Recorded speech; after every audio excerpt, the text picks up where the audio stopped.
Ketika ada orang bersedekah, berwakaf, yang dimintakan hartanya itu berkah. Barakallahu laka fima a'taita wa barakallahu laka fima abqaita wa ja'alaka laha wa ja'alaha laka tahuran. Berkah. Kenapa yang dimintakan itu berkah? Bertambah umurnya. Barakallahu laka fi umrik. Semoga Allah berikan berkah pada usiamu. Kenapa yang dimintakan itu berkah? Karena berkah ziyadatul khair, lebih dari semestinya. Mestinya uang itu hanya cukup untuk 1 bulan. Menurut perhitungan upah minimum regional, memang dia bertahan hanya untuk 1 bulan. Tapi karena keberkahan, bisa anaknya kuliah S1, S2, bisa dia menabung berangkat pergi umrah, bisa pula mengalir sesudah kematiannya menjadi amal jariah karena dia sempat berwakaf, berinfak dan bersedekah. Ada berkahnya. Ada orang yang uangnya 10 kali lipat daripada orang tersebut, tapi hanya dipakai 2 malam selesai. Orang sarapannya nasi lontong, nasi uduk, dia sarapan sabu-sabu. Yang dipakai 2 malam selesai. Tidak ada berkahnya. Maka yang kita cari umur ini berkah. Umat Nabi Muhammad SAW itu letak kemuliaannya pada keberkahannya itu. Kalau dia dapat malam yang penuh berkah itu, inna anzalnahu fi lailatin mubarakah, kami turunkan dia pada malam yang penuh dengan berkah. Kalau dapat berkahnya, Lailatul Qadri khairum min alfi syahri, lebih baik daripada 1000 bulan. Kenapa? Karena dia malam yang penuh dengan keberkahan.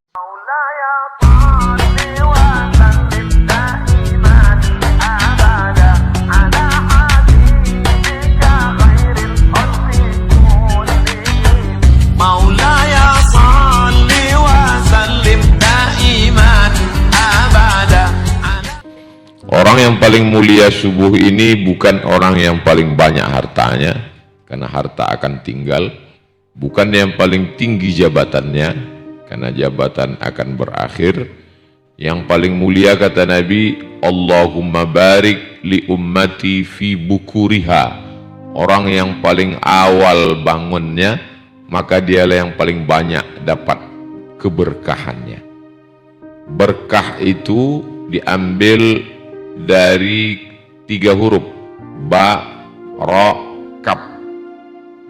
Berkah diambil dari kata baraka yabruku, la yabruku ahadukum kama yabrukul ibilu.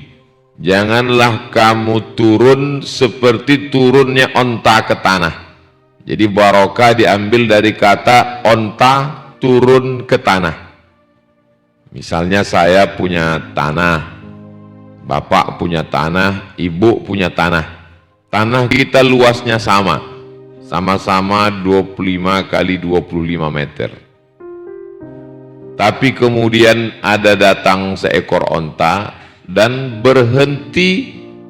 Tanah kita yang 25 kali 25 ini sama-sama kosong, tidak ada tanamannya.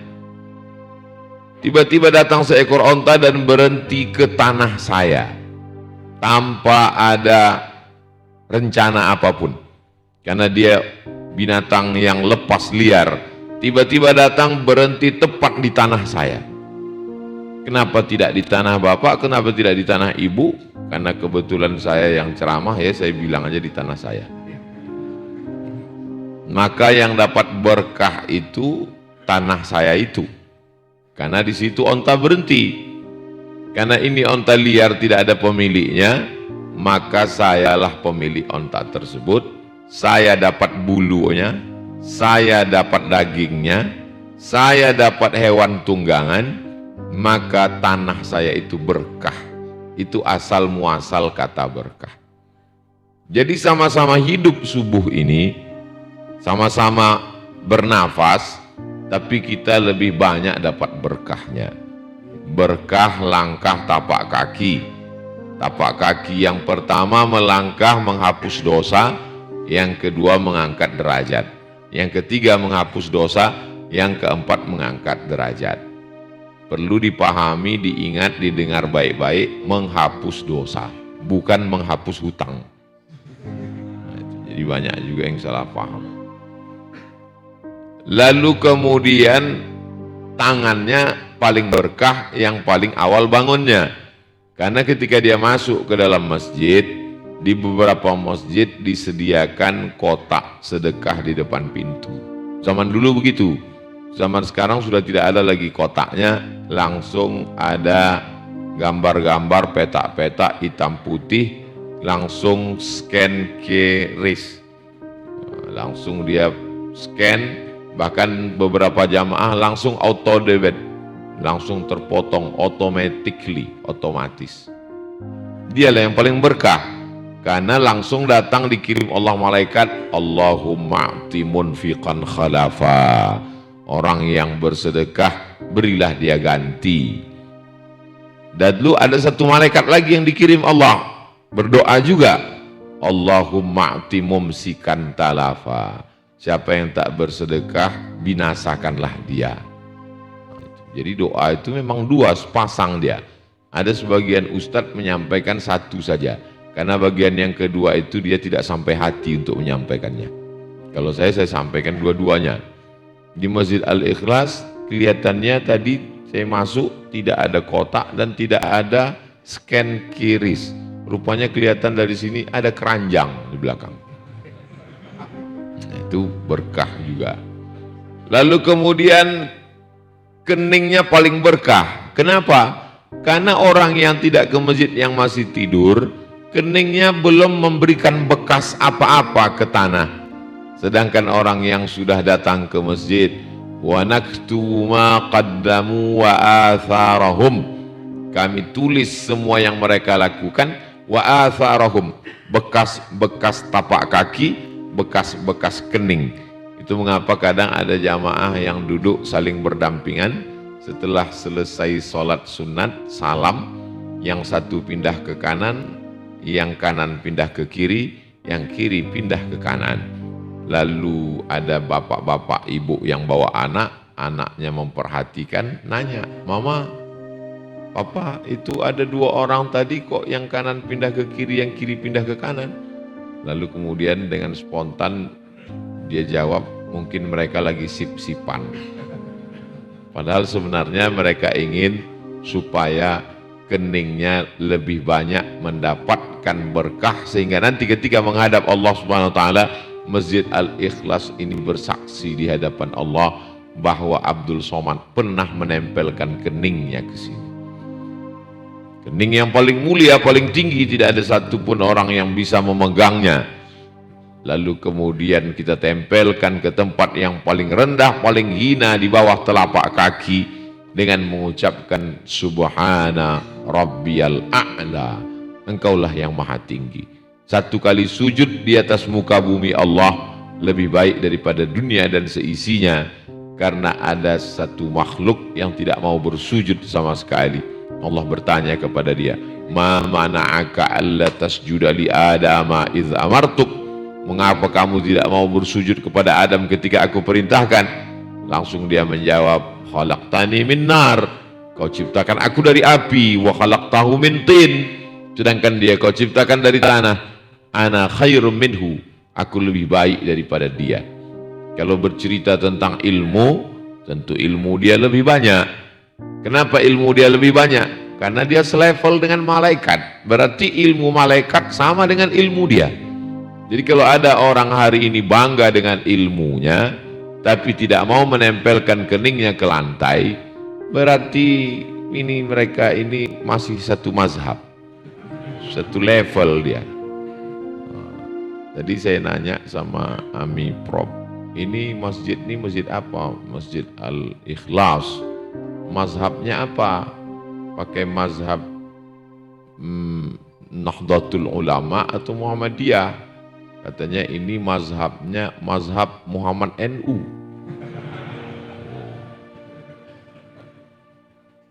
Lalu kemudian mazhab diambil dari kata zahab, jalan untuk pergi, maka selalu diartikan sebagai aliran. Kita pergi menghadap Allah Subhanahu wa taala, ada jalannya. disebut dia sebagai mazhab. Biasanya akidah disebut sebagai manhaj. Maka orang yang memahami bahwa agama ini sebagai jalan untuk menghadap Allah Subhanahu wa taala, satu-satunya jalannya cuma satu, innad dina indallahil Islam. Jalan menuju Allah itu cuma satu. Kata Nabi, dibacakannya ayat, wa anna hadza sirati mustaqima, jalanku ini lurus, la tattabi'us subula, jangan kau ikut jalan-jalan lain yang bercabang-cabang, fatafarraqa bikum an sabili, sehingga membuat kamu berpecah belah jauh dari jalan Allah Subhanahu wa taala.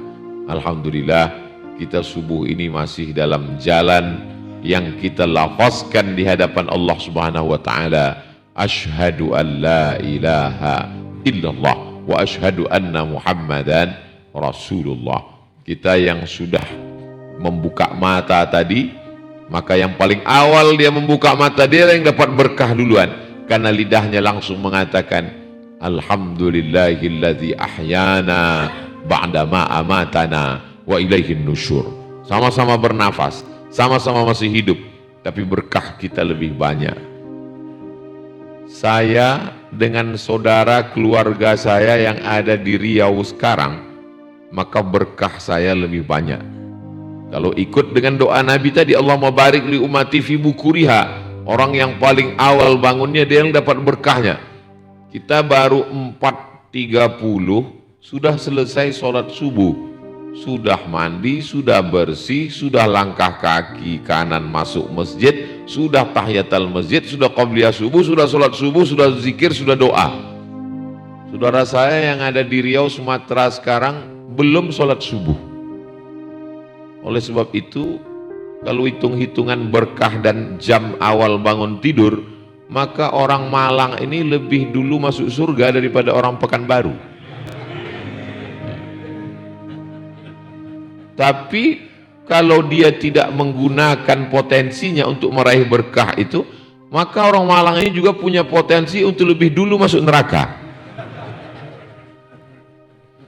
Tergantung kita. Karena sudah dikasih Allah SWT telinga, diberinya mata, lalu kemudian diberinya hati. Urutannya selalu disebutkan telinga dulu. Innas sam'a wal basar. Dalam ayat lain, wa huwas sami'ul basir. Inna khalaqnal insana min nutfatin amsyajin. Kami ciptakan manusia itu dari nutfah sperma, amsyajin, mohon maaf, yang bercampur dengan sel telur. Nabtalihi, kami uji, faja'alnahu, lalu kami jadikan dia sami'an basira, bisa mendengar, bisa melihat. Karena memang kita lebih dulu mendengar baru melihat. Kalau tidak percaya, tanyalah pada dokter SPOG, spesialis objin. Spesialis objin itu kandungan, bukan spesialis jin. Mereka yang lebih tahu mana yang lebih dulu antara mendengar atau melihat. Allah kirimkan pendengaran dulu, baru penglihatan. Dan kita pun pada kenyataannya lebih dulu mendengar, baru melihat. Makanya ketika saya diajak oleh artis hijrah bagi-bagi beras di salah satu, mohon maaf, panti saudara kita yang bisa mendengar tapi tidak bisa melihat. Setelah penyerahan beras, berikut ini penyerahan beras yang akan diserahkan oleh Al-Mukarram Ustaz Abdul Somad. Selesai penyerahan beras, foto di samping mereka, dipegangnya bahu saya. Oh, ternyata Ustaz Somad itu kurus ya, kata dia. Karena dia bisa mendengar tapi tidak bisa melihat. Didengarnya suara saya di YouTube itu, kata dia, menggelegar. Bayangan dia orangnya besar, ternyata kurus. Ustaz banyak makan ya, kata dia. Kita lebih dulu mendengar baru melihat.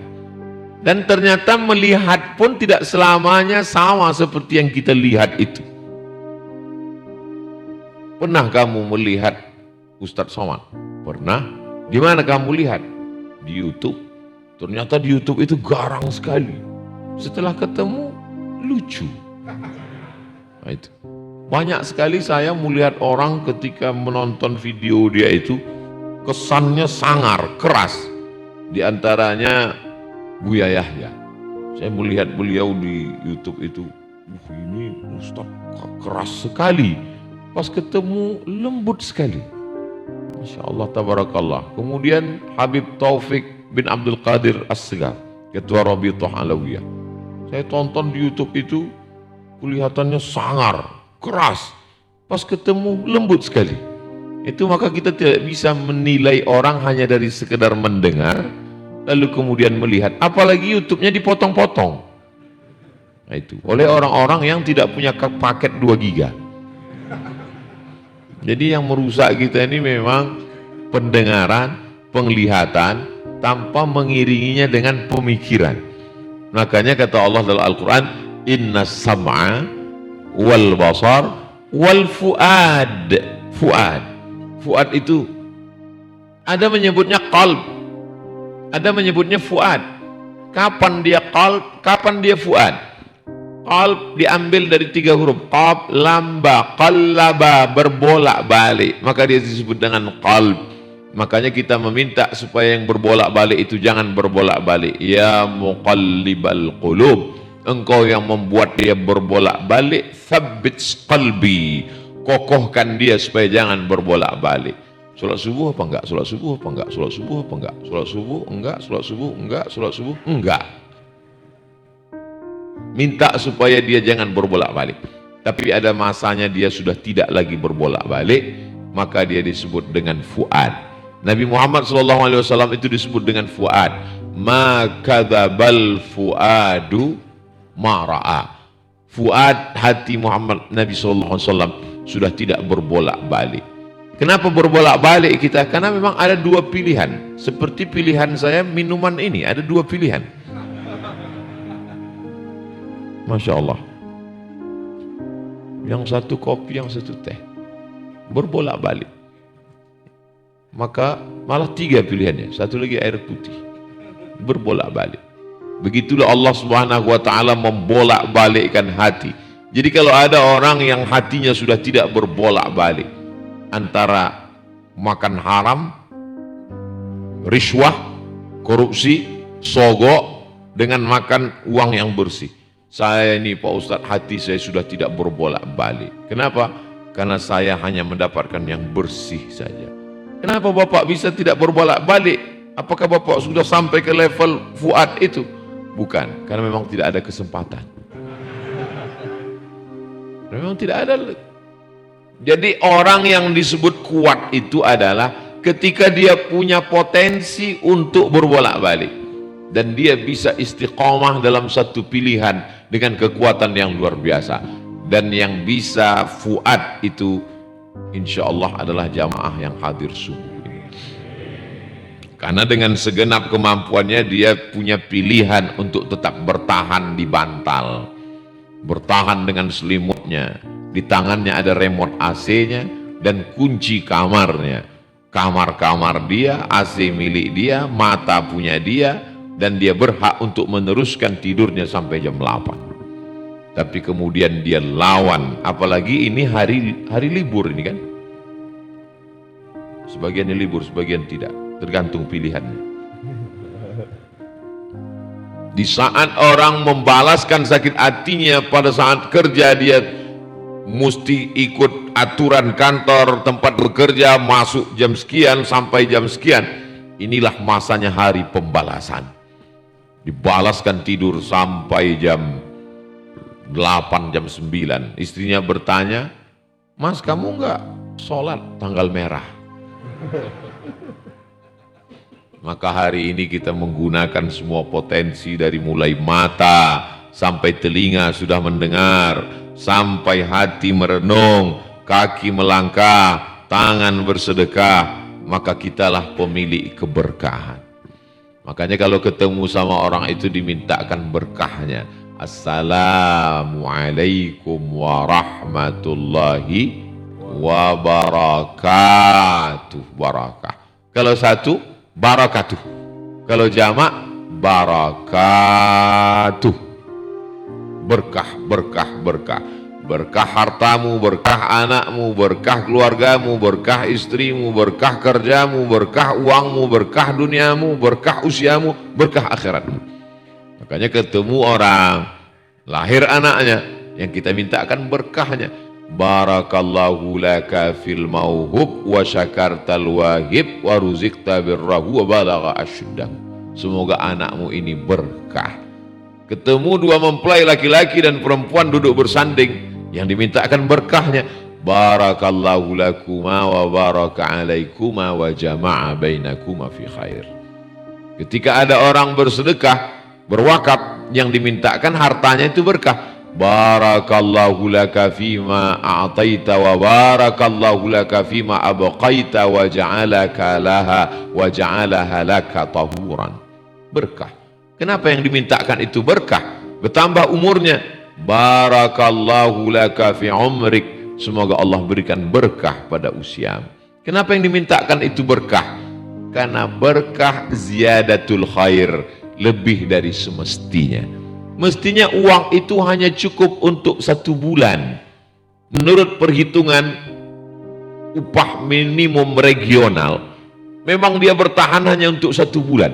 Tapi karena keberkahan, bisa anaknya kuliah S1, S2, bisa dia menabung berangkat pergi umrah, bisa pula mengalir sesudah kematiannya menjadi amal jariah karena dia sempat berwakaf, berinfak dan bersedekah. Ada berkahnya.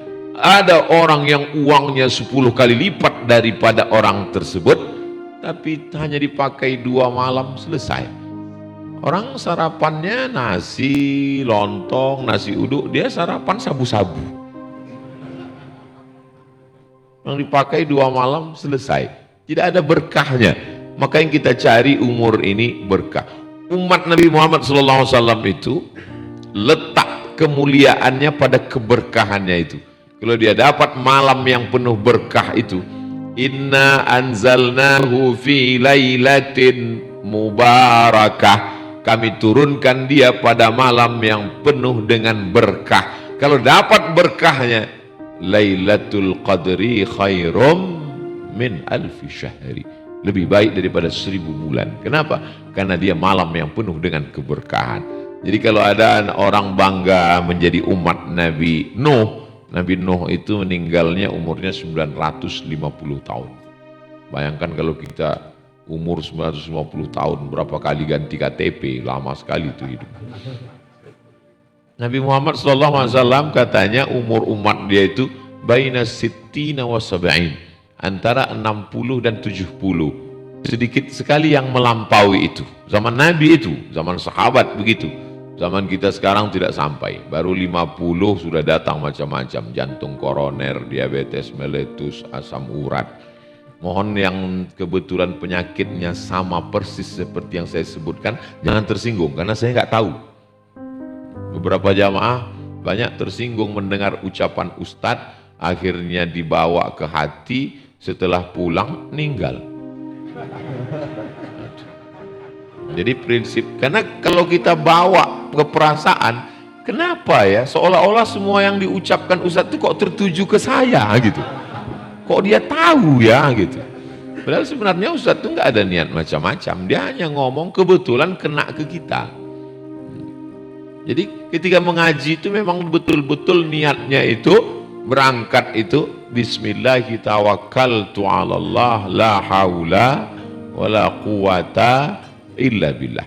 Hanya saja kadang penempatan jam itu tidak tepat sehingga ustadz itu tidak tahu dia kapan tausiah itu mesti berakhir.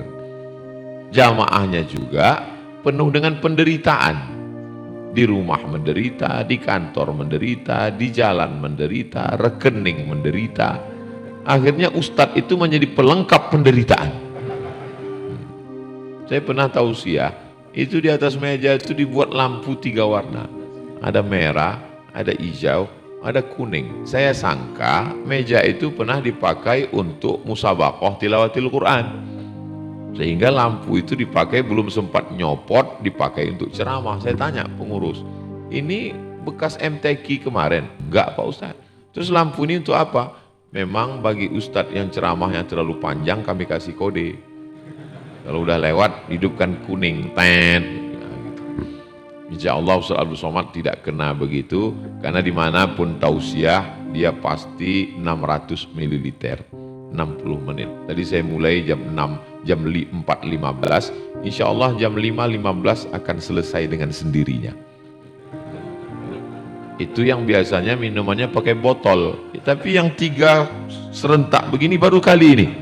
Nah ini memang Masjid Al-Ikhlas ini luar biasa.